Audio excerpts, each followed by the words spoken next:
Update کریں آپ کو کہ سپریم کورٹ نے نیب ترامیم کو کالعدم قرار دے دیا ہے۔ عدالت نے فیصلے میں قرار دیا ہے کہ عوامی عہدوں پر بیٹھے تمام افراد کے مقدمات بحال کیے جاتے ہیں۔ عدالت نے 50 کروڑ کی حد سے کم ہونے پر ختم ہونے والے تمام مقدمات بحال کر دیے ہیں۔ چیف جسٹس کی سربراہی میں 3 رکنی بینچ نے 2-1 کی اکثریت سے فیصلہ سنایا۔ فیصلے میں کہا گیا ہے کہ 500 ملین کی حد تک کے ریفرنس نیب دائرہ کار سے خارج قرار دینے کی شیء کالعدم قرار دی جاتی ہے۔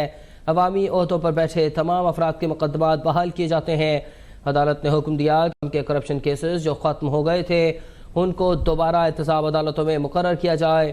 عدالت نے نیب کو 7 دن میں تمام ریکارڈ متعلقہ عدالتوں میں بھیجنے کا حکم بھی دیا ہے۔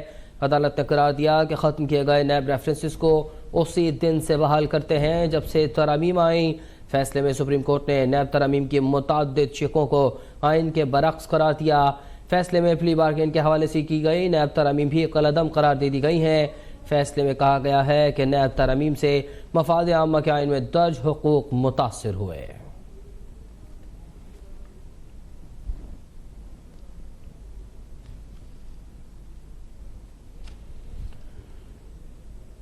اور اسی حوالے سے مزید بھی آپ کو بتائیں کہ سپریم کورٹ کے فیصلے کے بعد احتساب عدالتوں میں سابق وزرائے اعظم شہباز شریف، یوسف رضا گیلانی اور راجہ پرویز اشرف سمیت دیگر ملزمان کے خلاف 50 سے زائد ریفرنس بحال ہو جائیں گے۔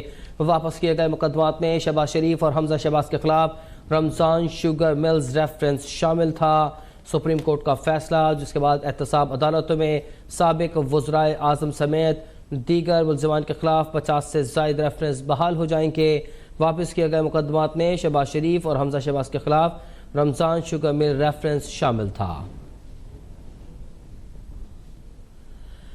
آصف زرداری کے خلاف پنک ریزیڈنسی ریفرنس بھی بحال کر دیا گیا ہے۔ شاہد خاقان عباسی کے خلاف LNG اور شوکت ترین کے خلاف بھی ریفرنس بحال ہو گئے ہیں۔ راجہ پرویز اشرف، اومنی گروپ کے عبدالغنی مجید اور انور مجید کے مقدمات بھی بحال ہو گئے ہیں۔ آرٹیکل 9، 14، 24 کے تحت درخواستیں قابل سماعت ہیں۔ فیصلے میں کہا گیا ہے کہ تمام ریفرنسز کا مکمل ریکارڈ 7 دنوں میں احتساب عدالتوں کو بھجوا دیا جائے۔ تمام ریفرنسز کا مکمل ریکارڈ 7 دن میں عدالتوں کو بھیجنے کا حکم دیا گیا ہے۔ سپریم کورٹ کا فیصلہ سامنے آیا ہے جس کے بعد احتساب عدالتوں میں سابق وزرائے اعظم شہباز شریف، یوسف رضا گیلانی اور راجہ پرویز اشرف سمیت دیگر ملزمان کے خلاف 50 سے زائد ریفرنس بحال ہو جائیں گے۔ واپس کیے گئے مقدمات میں شہباز شریف اور حمزہ شہباز کے خلاف رمضان شوگر ملز ریفرنس شامل تھا۔ اور یہ بھی آپ کو اپڈیٹ کریں کہ آصف زرداری کے خلاف پنک ریزیڈنسی ریفرنس بھی بحال ہو گیا ہے۔ شاہد خاقان عباسی کے خلاف LNG اور شوکت ترین کے خلاف بھی ریفرنس بحال ہو گیا ہے۔ راجہ پرویز اشرف، اومنی گروپ کے عبدالغنی مجید اور انور مجید کے مقدمات بھی بحال کر دیے گئے ہیں۔ آرٹیکل 9، 14 اور 24 کے تحت درخواستیں قابل سماعت ہیں۔ فیصلے میں کہا گیا ہے کہ تمام ریفرنسز کا مکمل ریکارڈ 7 دنوں میں احتساب عدالتوں کو بھجوا دیا جائے۔ اسکول میں دھواں بھر جانے سے بچوں کی حالت غیر ہو گئی۔ علاقے میں لوڈ شیڈنگ کی وجہ سے اسکول میں بجلی نہیں تھی جبکہ اسکول انتظامیہ نے اسکول میں جنریٹر چلا رکھا تھا۔ جنا اسپتال انتظامیہ کے مطابق صرف ایک اسکول ٹیچر کو نیم بے ہوشی کی حالت میں اسپتال لایا گیا تھا جسے طبی امداد دے کر فارغ کر دیا گیا ہے۔ کراچی کے علاقے لائنز ایریا کے اسکول میں دھواں بھر جانے سے بچوں کی حالت غیر۔ علاقے میں لوڈ شیڈنگ کی وجہ سے اسکول میں بجلی نہیں تھی جبکہ اسکول انتظامیہ نے اسکول میں جنریٹر چلا رکھا تھا۔ جنا اسپتال انتظامیہ کے مطابق صرف ایک اسکول ٹیچر کو نیم بے ہوشی کی حالت میں اسپتال لایا گیا تھا جسے طبی امداد دے کر فارغ کر دیا گیا۔ کراچی کا علاقہ لائنز ایریا جہاں سے آپ کو اپڈیٹ کریں، اسکول میں دھواں بھر گیا جس سے بچوں کی حالت غیر ہو گیا۔ اسکول انتظامیہ کا کہنا ہے کہ علاقے میں لوڈ شیڈنگ ہو رہی تھی جس کی وجہ سے اسکول میں بجلی نہیں تھی اور جنریٹر چلا رکھا تھا۔ نعمان رفیق سے مزید جان لیتے ہیں۔ نعمان، بچوں کی حالت اب کیسی ہے؟ جی بالکل، بچوں میں سے یہ بتایا جاتا ہے کہ ایک بچی ہے جس کی حالت خطرناک بتائی گئی ہے جو اس وقت جنا اسپتال کے اندر زیر علاج ہے۔ اور میں اس واقعے کے حوالے سے اپنے ناظرین کو آگاہ کروں گا کہ یہ علاقہ ہے lines area jet line compressor market کے اندر ایک جگہ ہے جس میں یہاں پر ایک اسکول تھا جسے آئس لینڈ کے نام سے جانا جاتا ہے۔ اس اسکول کے اندر پورے علاقے کی ویسے تو بجلی موجود نہیں تھی اور اس اسکول کے اندر دیگر گھروں کی طرح جو ہے وہ جنریٹر چلا رکھا تھا اور جنریٹر اس قابل نہیں تھا کہ وہ بہتر طریقے سے اپنے خدمات دے سکے اور اس سے دھواں